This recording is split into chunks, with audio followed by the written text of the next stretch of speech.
আজকে আমরা বেরিয়ে পড়েছিলাম মথুরাপুর সৌমিত্রর বাড়ি। সৌমিত্র আমাদের মরশুমেরই একজন মেম্বার। অনেক দিন ধরেই সৌমিত্র ওর গ্রামের বাড়িতে যাওয়ার নিমন্ত্রণ দিয়ে রেখেছিল। অবশেষে সময় করে একটা রবিবার বেরিয়ে পড়লাম লক্ষ্মীকান্তপুর লোকাল ধরে মথুরাপুর গ্রামের উদ্দেশ্যে। কোথায় যাচ্ছ? সৌমিত্রর বাড়ি মথুরাপুর।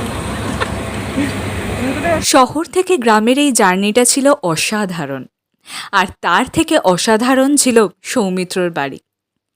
সৌমিত্র ও সৌমিত্রর দাদা কলকাতায় চাকরি করে উপার্জন করে গ্রামে মনের মতন বাড়ি বানিয়েছে। এমন বাড়ি যা গ্রামের যে কারো দৃষ্টি আকর্ষণ করবে, এত সুন্দর।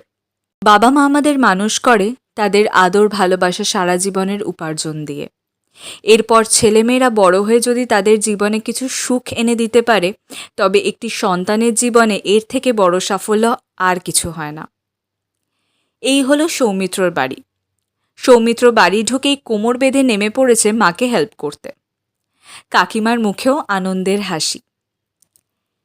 এরই মধ্যে কৌশিক, আমাদের মরশুমের আরেকজন মেম্বার, ওরও শখ হলো একটু হেল্প করার। ও লেগে পড়ল কাজে।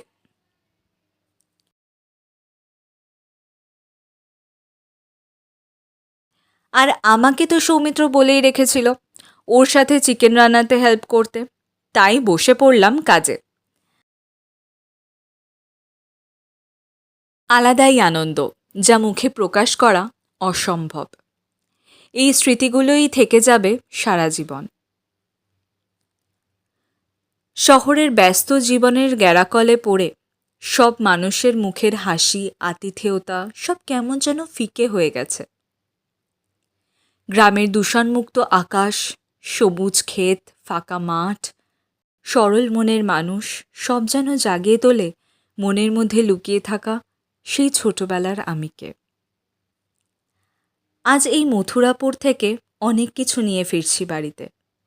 প্রাণ ভরা ভালোবাসা, মন খোলা হাসি ও একমুঠো শান্তি। আবার কবে দেখা হবে এই গ্রামের সাথে জানি না, কিন্তু এই স্মৃতিগুলো যে অমূল্য সম্পদ হয়ে থাকবে তা নিশ্চিত।